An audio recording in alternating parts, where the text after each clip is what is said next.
दोस्तों, ये कहानी है अकीरा नाम के एक ऐसे लड़के की जो कि अपनी जिंदगी से परेशान हो चुका था। वो रोज सुबह उठकर काम पर जाता था, दिन भर काम करता था, ऊपर से उसे अपने सीनियर से डांट सुननी पड़ती थी। अकीरा की जिंदगी अब इन्हीं सारी चीजों में फंस चुकी थी। वो अपनी जिंदगी को अपनी मर्जी से जीना चाहता था, लेकिन उसे उसकी जिंदगी जीने का समय ही नहीं मिल रहा था। मगर फिर एक दिन पूरे शहर में ज़ॉम्बी वायरस फैल जाता है और सभी लोग ज़ॉम्बी बनने लगते हैं। अब ऐसे में अकीरा अपनी जिंदगी कैसे जिएगा और क्या वो अपनी मर्जी की जिंदगी जी पाएगा? चलिए जानते हैं इस पूरी कहानी में। तो कहानी की शुरुआत में हम अकीरा को देखते हैं जिसके पीछे कई सारे ज़ॉम्बीज पड़े थे। लेकिन इन हालातों में भी अकीरा को इस बात की चिंता थी कि अगर वो अपने ऑफिस पहुंचने में लेट हो गया तो क्या होगा। अब कहानी यहाँ से 1 साल पीछे जाती है, जहां हम अकीरा को देखते हैं। वो काफी खुश होता है, उसकी आज ही एक बड़ी सी प्रोडक्शन कंपनी में जॉब लगी होती है। अकीरा खुशी से पहले दिन जॉब पर जाता है। यहाँ अकीरा का चीफ एक आदमी था जिसका नाम कोसुकी होता है। यहीं अकीरा को एक लड़की ओटोरी भी मिलती है। अकीरा काफी खुश था, उसे ये जगह काफी अच्छी लग रही थी।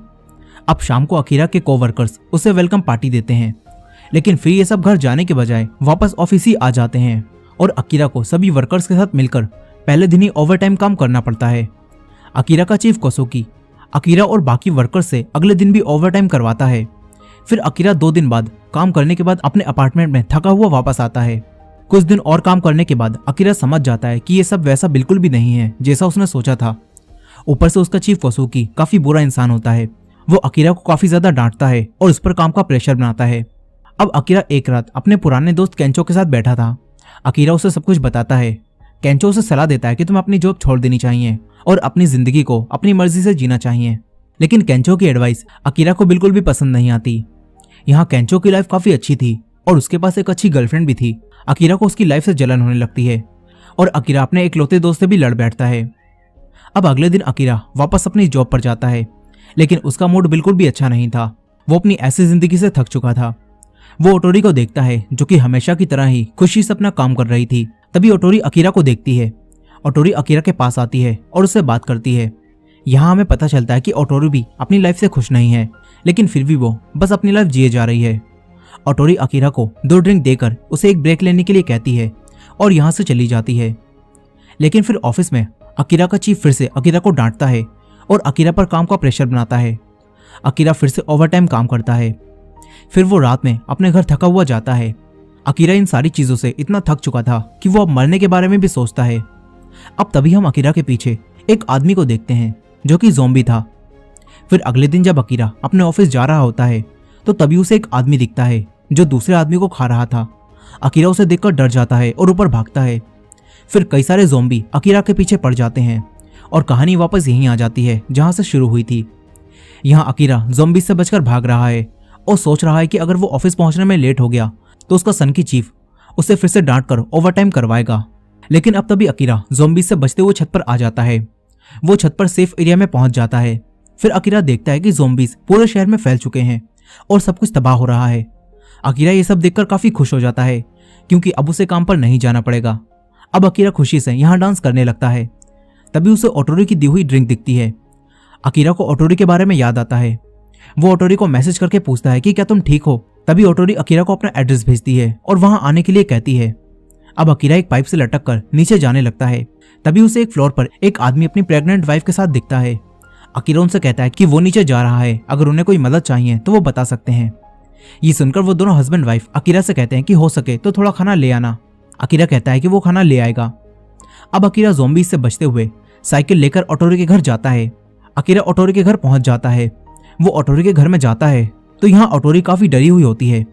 ओटोरी उसे दिखाती है कि यहाँ भी एक ज़ॉम्बी है और ये ज़ॉम्बी कोई और नहीं बल्कि उनकी कंपनी का डायरेक्टर था और ओटोरी ना चाहते हुए भी उसके साथ रिलेशनशिप में थी। अब वो आदमी भी एक ज़ॉम्बी बन चुका था, इसीलिए वो इन पर हमला करता है। वो दोनों बच जाते हैं, लेकिन ओटोरी के पैर पर चोट लगी थी, इसीलिए अब ओटोरी भाग नहीं सकती थी। यहाँ अब अकीरा उस ज़ॉम्बी को रोकता है, लेकिन वो ज़ॉम्बी अकीरा को दूर फेंक देता है। अकीरा दोबारा उठकर उस ज़ॉम्बी से फाइट करके उसे गिरा देता है। इसके बाद ओटोरी आकर उस आदमी को मार देती है। लेकिन अब ओटोरी भी एक ज़ॉम्बी बनने लगती है क्योंकि उस ज़ॉम्बी ने ओटोरी के भी काट लिया था। ओटोरी देखते ही देखते एक ज़ॉम्बी बन जाती है। अकीरा को काफी दुख होता है क्योंकि अकीरा ओटोरी से प्यार करने लगा था।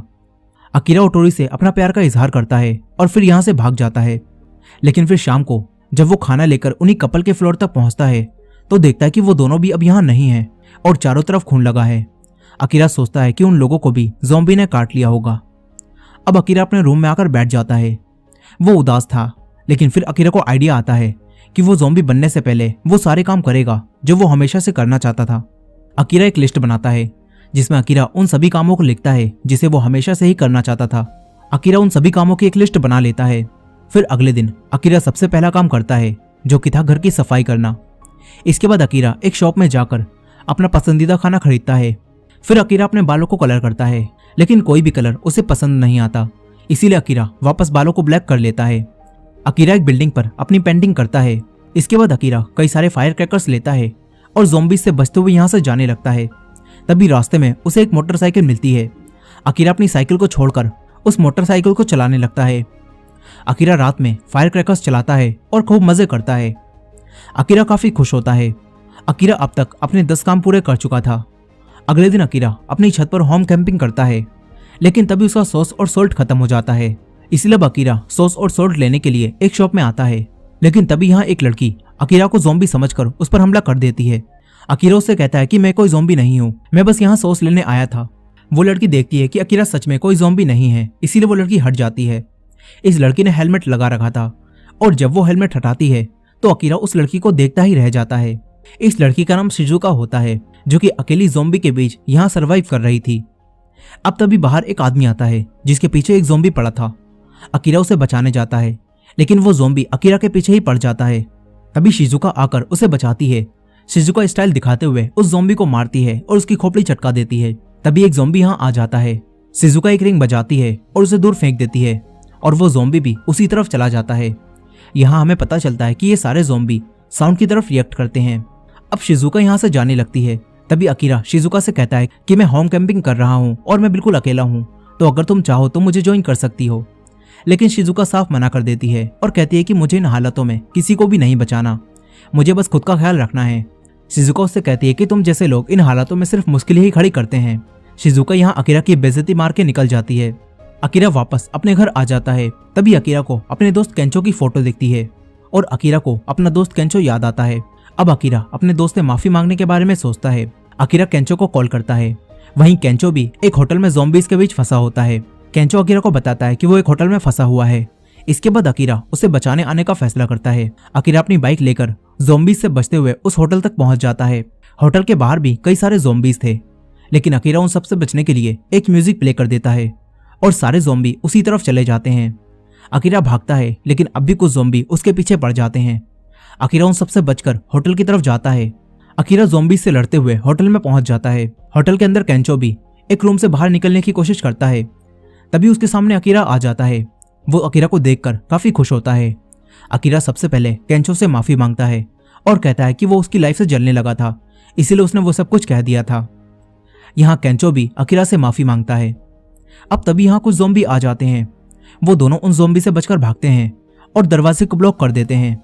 इसके बाद ये दोनों यहाँ से भागकर एक सेफ जगह पर आ जाते हैं।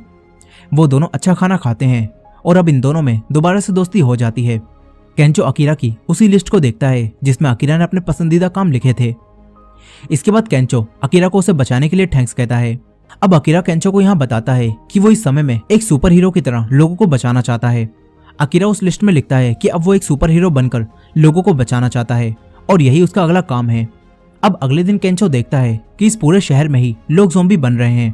केंचो अकीरा से कहता है कि जितना भी जल्दी हो सके हमें टोक्यो से बाहर निकल जाना चाहिए, लेकिन अकीरा कहता है कि पहले हमें मरीन पैराडाइज एक्वेरियम जाना चाहिए, क्योंकि वहाँ एक डाइविंग सूट है जिसे पहनने के बाद कोई भी ज़ॉम्बी मुझे नहीं काट सकता, और क्योंकि अकीरा अब यहाँ सुपर हीरो बनकर सबको बचाना चाहता था।